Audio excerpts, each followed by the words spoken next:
Hi, welcome back to my channel. This is for Chandu, మీ creations 5191 YouTube channel. So ఈరోజు మరొక మంచి job opportunity మనకు అడ్మినిస్ట్రేటివ్ అసిస్టెంట్ ఖాళీలు అవుతున్నాయి. సో దాదాపు మనకు 10th, inter, degree, diploma, ITI, BTech, so ఇవన్నీ అంటే పోస్ట్ని బట్టి మనకైతే క్వాలిఫికేషన్స్ అయితే ఉండడం జరిగింది. సో ఈ వీడియోలో ఫుల్ డీటెయిల్స్ అయితే ఎక్స్ప్లెయిన్ చేస్తా. సో తప్పకుండా క్వాలిఫికేషన్ ప్రతి ఒక్కరు కూడా అప్లికేషన్ చేయడానికి ట్రై చేయండి. సో వీడియోని అయితే స్కిప్ చేయకుండా లాస్ట్ వరకు చూడండి, అప్పుడే మీకు అర్థమవుతుంది. సో మీకు ఏ పోస్ట్ ఎలిజిబిలిటీగా ఉంది, దేనికి మీరు సూటబుల్ అనేది కూడా మీకు క్లియర్గా అర్థమవుతుంది, ఏ విధంగా అప్లికేషన్ చేయాలో కూడా అర్థమవుతుంది. సో డైరెక్ట్ వీడియోకి వెళ్ళిపోదాం. దానికంటే ముందు నా స్మాల్ రిక్వెస్ట్, కొత్త వ్యూవర్స్ ఇంకా నా ఛానల్ సబ్స్క్రైబ్ చేయకపోతే సబ్స్క్రైబ్ చేసుకొని పక్కన ఉన్నటువంటి బెల్ బటన్ క్లిక్ చేసి పెట్టుకోండి, నాకు సపోర్ట్ చేయండి. సో డైరెక్ట్ వీడియోకి వెళ్దాం. సో చూసుకుంటే మనకు వచ్చేసి అడ్మినిస్ట్రేషన్లో మనకైతే అసిస్టెంట్ ఖాళీలు అయితే ఉండడం జరిగింది. సో ఇందులో చాలా రకాలు ఉంటాయి. సో అవి మరి ఏంటి అనేది ఇప్పుడు ఈ వీడియోలో అయితే ఎక్స్ప్లెయిన్ చేస్తా. సో చూసుకుంటే మనకు వచ్చేసి ఫస్ట్ పోస్టులు చూద్దాం, మరి ఏమేమి వేకెన్సీస్ ఉన్నాయి ఈ యొక్క అడ్మినిస్ట్రేటివ్ అసిస్టెంట్లో అంటే ఆఫీస్లో. చూసుకుంటే దాదాపు మనకు వచ్చేసి ఖాళీలు అయితే ఫస్ట్ నేను ఎక్స్ప్లెయిన్ చేస్తున్నా, తర్వాత వీటికి సంబంధించినటువంటి క్వాలిఫికేషన్స్ అయితే చూద్దాం. ఫస్ట్ చూసుకుంటే మనకు వచ్చేసి సైంటిఫిక్ ఆఫీసరు 3 ఉద్యోగాలు ఉన్నాయి. ఓకేనా, సైంటిఫిక్ ఆఫీసర్ వచ్చేసి మనకు 3 ఉద్యోగాలు ఉన్నాయి. సో అదేవిధంగా జూనియర్ ఇంజనీర్ వచ్చేసి మనకు ఒక ఉద్యోగం అయితే ఉండడం జరిగింది. సో అదే విధంగా వచ్చేసి మనకు సైంటిఫిక్ అసిస్టెంట్, ఓకేనా, సైంటిఫిక్ అసిస్టెంట్ వచ్చేసి మనకు 3 ఉద్యోగాలు ఉన్నాయి. సో అడ్మినిస్ట్రేటివ్ అసిస్టెంట్, వచ్చేసి దాదాపు మనకు వచ్చేసి ఇవి 3 ఉద్యోగాలు ఉన్నాయి. సో సూపర్వైజర్స్ కూడా ఉన్నాయి, ఓకేనా, సూపర్వైజర్స్ వచ్చేసి 1 ఉద్యోగం. ట్రేడ్ మ్యాన్ కూడా ఉంది. సో ట్రేడ్ మ్యాన్ వచ్చేసి మనకొకటి 7 ఉద్యోగాలు అయితే ఉండడం జరిగింది. సో నెక్స్ట్ చూసుకుంటే మనకు క్లర్క్ ఉద్యోగాలు కూడా ఉన్నాయి. ఓకేనా, క్లర్క్ వచ్చేసి దాదాపు 4 ఉద్యోగాలు ఉన్నాయి. సో నెక్స్ట్ వర్క్ అసిస్టెంట్ అనమాట. సో వర్క్ అసిస్టెంట్ ఉద్యోగాలు వచ్చేసి దాదాపు మనకు 8 ఉద్యోగాలు ఉన్నాయి. సో సెక్యూరిటీ గార్డ్ ఉద్యోగాలు కూడా ఉన్నాయి. ఓకేనా, సెక్యూరిటీ గార్డ్ ఉద్యోగాలు కూడా దాదాపు 3 ఉద్యోగాలు ఉన్నాయి.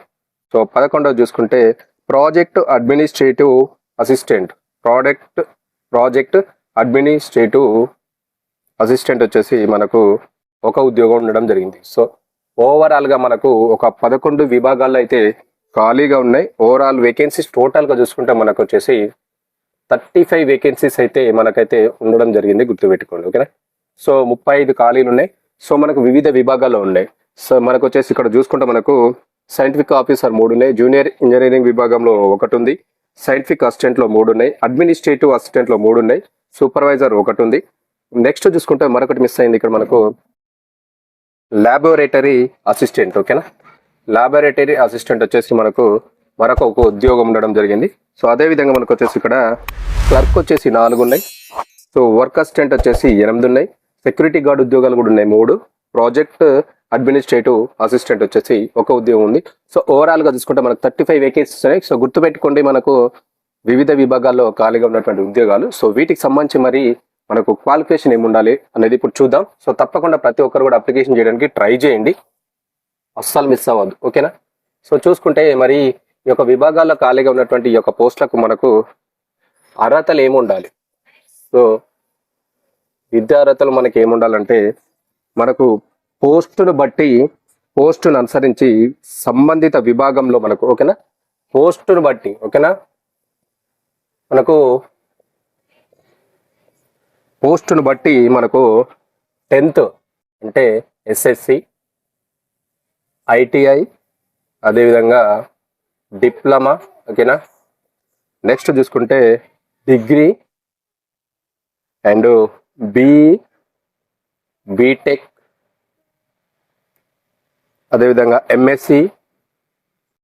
సో ఇవన్నీ మీరు కంపల్సరీ పాస్ అయి ఉండాలంటే ఉత్తీర్ణత సాధించి ఉండాలి, గుర్తుపెట్టుకోండి.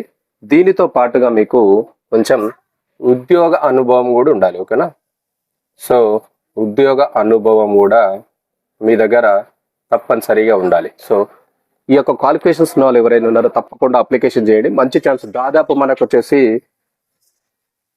4 విభాగాలే, దాదాపు 12 విభాగాల్లో ఖాళీగా ఉన్నాయి అన్ని పోస్టులు. సో చూసుకొని అప్లికేషన్ చేయడానికి ట్రై చేయండి, అస్సలు మిస్ అవ్వద్దు. ఓకేనా, ఇవి క్వాలిఫికేషన్స్, ఇందాక నేను చెప్పిన పోస్టుల వివరాలు.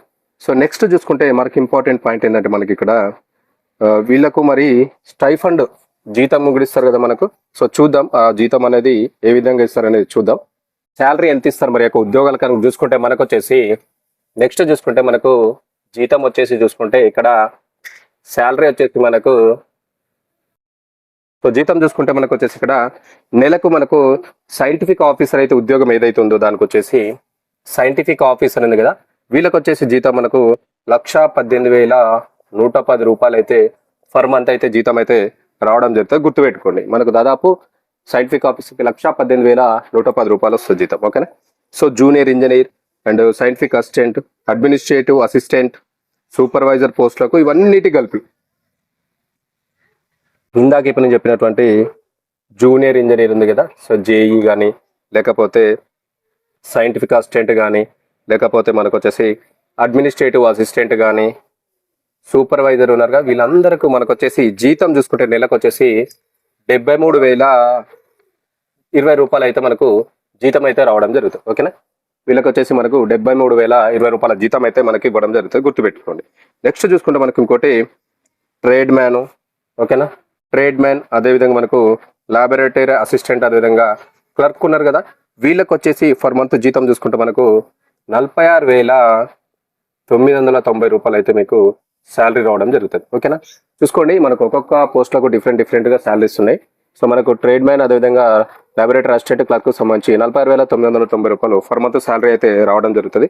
సో నెక్స్ట్ చూసుకుంటే మనకు వర్క్ అసిస్టెంట్, అదేవిధంగా మనకు వచ్చేసి సెక్యూరిటీ గార్డ్, వీళ్ళకి వచ్చేసి జీతం చూసుకుంటే దాదాపు 36,360 జీతం అయితే రావడం జరుగుతుంది పర్ మంత్. ఓకేనా. గుర్తుపెట్టుకోండి, వర్క్ అసిస్టెంట్ కానీ సెక్యూరిటీ గార్డ్ కానీ ఇక్కడ కూడా 36,350 రూపాయల జీతం పర్ మంత్ ఇస్తుంది. సో చూసుకోండి, మంచి ఆపర్చునిటీస్, శాలరీ పరంగా అయితే సూపర్గా ఉన్నాయి. సో క్వాలిఫికేషన్ ఉండి కొంచెం ఎక్స్పీరియన్స్ ఉంటే తప్పకుండా అప్లికేషన్ చేయడానికి ట్రై చేయండి, అస్సలు మిస్ అవ్వద్దు. ఓకేనా. ఛాన్స్ అయితే వదులుకోవద్దు ఎవరైనా. ఇది. సో నెక్స్ట్ చూసుకుంటే మరొక ఇంపార్టెంట్ పాయింట్ ఏంటంటే ఇక్కడ మనకు వచ్చేసి నెక్స్ట్ వచ్చేసి మనకి ఇక్కడ సెక్యూరిటీ గార్డ్ అయిపోయింది. నెక్స్ట్ మనకి ఇంకా కొన్ని ఉన్నాయి కదా, ప్రాజెక్ట్ అడ్మినిస్ట్రేటివ్ అసిస్టెంట్ ఉంది కదా, సో వీళ్ళకి వచ్చేసి జీతం చూసుకుంటే 63,900 రూపాయలు పర్ మంత్ అయితే రావడం జరుగుతుంది. సో ప్రాజెక్ట్ అడ్మినిస్ట్రేటివ్ అసిస్టెంట్ ఎవరైతే ఉన్నారో వాళ్ళకు పర్ మంత్ 63,900 రూపాయలు అయితే శాలరీ ఇస్తారు. సో ఈ విధంగా విభాగాల్లో ఖాళీగా ఉన్నటువంటి కొన్ని విభాగాల్లో శాలరీ స్ట్రక్చర్ అనమాట, క్లియర్గా చూసుకోండి. ఓకేనా. ఇది అనమాట, అస్సలు మిస్ అవ్వద్దు. సో నెక్స్ట్ మనకైతే శాలరీస్ అయితే బాగున్నాయి, అస్సలు మిస్ అవ్వద్దు. నెక్స్ట్ చూసుకుంటే మనకి ఇంపార్టెంట్ పాయింట్ ఏంటంటే ఇక్కడ ఏజ్ విషయానికి వస్తే మరి ఎంత ఉండాలి. సో జీతం అయిపోయింది, మన క్వాలిఫికేషన్స్ అయిపోయినాయి, పోస్టులు కూడా చూసినాం ఏమేమి పోస్టులు ఉన్నాయి అనేది. నెక్స్ట్ చూసుకుంటే మనకు సో మరి ఏజ్ విషయానికి వస్తే ఏజ్ ఎంత ఉండాలి. సో మనకు కొన్ని సైంటిఫిక్ ఆఫీసర్కి వచ్చేసి మనకు దాదాపు 31 సంవత్సరాలు ఉంటే సరిపోతుంది. ఓకేనా. నెక్స్ట్ అడ్మినిస్ట్రేటివ్ అసిస్టెంట్ ఉంది కదా, వీళ్ళకి వచ్చేసి మనకు 36 సంవత్సరాలు ఉండాలి. ఓకేనా, ఇది గుర్తుపెట్టుకోండి. అదేవిధంగా ట్రేడ్ మ్యాన్, వర్క్ అసిస్టెంట్ ఉన్నారు కదా, so trade man and work assistant వీళ్ళకి వచ్చేసి 31 ఏళ్ళు ఉంటే సరిపోతుంది. ఓకేనా. నెక్స్ట్ చూసుకుంటే మనకు ప్రాజెక్ట్ అడ్మినిస్ట్రేటివ్ అసిస్టెంట్ ఉన్నారు కదా, వీళ్ళకి వచ్చేసి 33 ఏళ్ళు. ఓకేనా. సో 33 ఇయర్స్ వరకు అయితే ఏజ్ ఉండొచ్చు.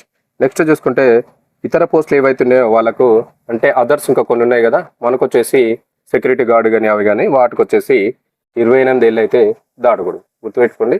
సో ఏజ్ ఒక్కొక్క పోస్టులకు డిఫరెంట్గా ఉంది. సైంటిఫిక్ ఆఫీసర్ 31, అడ్మినిస్ట్రేటివ్ అసిస్టెంట్కి వచ్చేసి 36, ట్రేడ్ మ్యాన్ వర్క్ అసిస్టెంట్కి వచ్చేసి 31, ప్రాజెక్ట్ అడ్మినిస్ట్రేటివ్ అసిస్టెంట్కి వచ్చేసి 33, మరికొన్ని దాటికి అయితే 28 ఇయర్స్ అయితే దాటకూడదు. సో ఏజ్ స్ట్రక్చర్ అనమాట, ఇది ఒకసారి చూసుకోండి క్లియర్గా. ఓకే. నెక్స్ట్ మరొక ఇంపార్టెంట్ పాయింట్, మనకు ఎంపిక ఏ విధంగా చేస్తారు వీళ్ళను. సో ఇక్కడ ఎంపిక ప్రక్రియ అనేది ఏ విధంగా జరుగుతుందంటే పోస్టును బట్టి పర్సనల్ ఇంటర్వ్యూ, అదేవిధంగా రాత పరీక్ష, skill test, physical fitness test, PFT ఆధారంగా వీళ్ళని అయితే అనుభవం చూసుకుంటారు. గుర్తుపెట్టుకొని పోస్టును బట్టి పర్సనల్ ఇంటర్వ్యూ ఒకటి, అదేవిధంగా మనకు రాత పరీక్ష కూడా ఉంటుంది. ఓకేనా. పర్సనల్ ఇంటర్వ్యూ, అదేవిధంగా రాత పరీక్ష. ఓకేనా. నెక్స్ట్ చూసుకుంటే స్కిల్ టెస్ట్ పెడతారు, అదేవిధంగా ఫిజికల్ ఫిట్నెస్ టెస్ట్ కూడా ఉంటాయి. కొన్నిటికి ఎందుకంటే ఫిజికల్ ఫిట్నెస్ టెస్ట్ కూడా ఉంటాయి, కొన్నిటికి ఉన్నాయి కదా, సెక్యూరిటీ గార్డ్ కానీ కొన్ని అలాంటివి నాటికి వాటి కంపల్సరీ ఫిజికల్ ఫిట్నెస్ టెస్ట్ కూడా ఉంటాయి, అది చూసుకోండి. నెక్స్ట్ చూసుకుంటే పిఎఫ్టీ ఆధారంగా వీళ్ళనైతే ఆన్బోర్డ్ చేసుకుంటారు. అంటే కొన్ని పోస్టులు ఉన్నాయి కాబట్టి వాటికి పర్సనల్ ఇంటర్వ్యూ ఉంటుంది, రాత పరీక్ష ఉంటాయి, కొన్నిటికి స్కిల్ టెస్ట్, ట్రేడ్ టెస్ట్ నిర్వహిస్తారు.